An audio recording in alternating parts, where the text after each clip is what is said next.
Getum við gert eitthvað í þessu öllu saman? Já, það fullt sem við getum gert. Það engin einn sem getur bjargað þessu öllu, en ef við gerum öll eitthvað smá, þá gerist hellingur. Og getum við passa betur upp á hlutin okkar, fara vel með hlutin okkar þannig að þeir endist lengur. Ver ekki alltaf að kaupa nýtt. Nýt þetta aðeins lengur, því að ef ég alltaf að kaupa nýtt, þá ég alltaf að henda einhverju líka, það ekki? Og það þarf að framleiða hlut og það þarf að eyða hlut líka. Ef ég nýti hlutina mína betur og fer í gegnum færri hluti yfir ævina, þá þarf ekki að búa til eins mikið. Passa okkur verið ekki að kaupa eitthvað sem algjör óþarfi eða óttalegt drasl. Í raun kaupa eitthvað, að gefa eitthvað eða kaupa fyrir sjálf mig, svo þetta bara ónýtt strax. Þetta ekkert spennandi. Kaupum hluti sem endast og endi ekki strax í ruslinu bara því þetta virkar ekki eða bara skemmist strax að þetta illa framleitt. Passa að kaupa ekki meira en við þurfum í matinn því að við hendum allt miklu mat. Flokka það sem fer þó í rusli þannig að það sé að endur nýta og endur vinna það sem hægt og minnka almennt notkun á jarðefnaeldsneyti. Þetta geta allir gert án þess að gjörbylta sínum lífsstíl. Án þess að það hafi mikil áhrif á lífið okkar. Við þurfum að passa að leggja okkur fram við að gera þetta og þá hefur það jákvæð áhrif á umhverfið, ekki bara á Íslandi heldur í kringum okkur. Og við þurfum að passa að vera góðar fyrirmyndir. Vera ekki að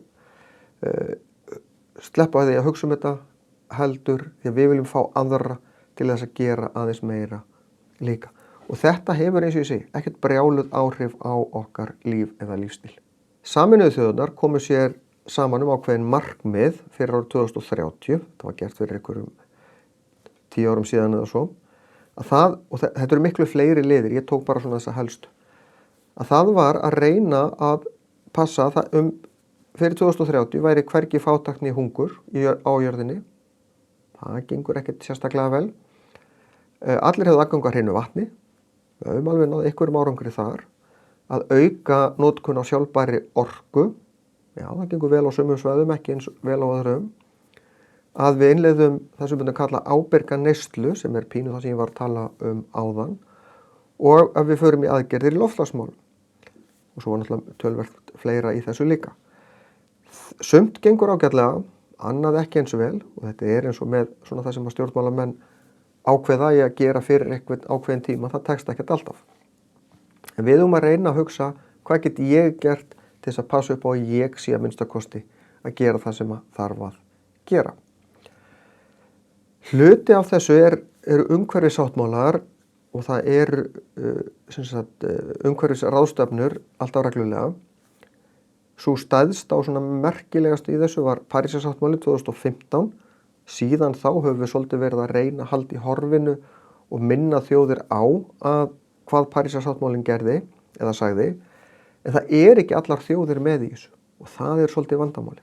Það ekki allar þjóðir til í að gera sitt.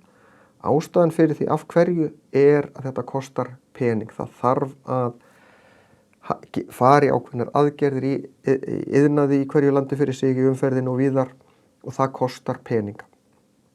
En að sumar stórar þjóðir ekki að taka þátt í þessu og það gerir þetta mjög flókið.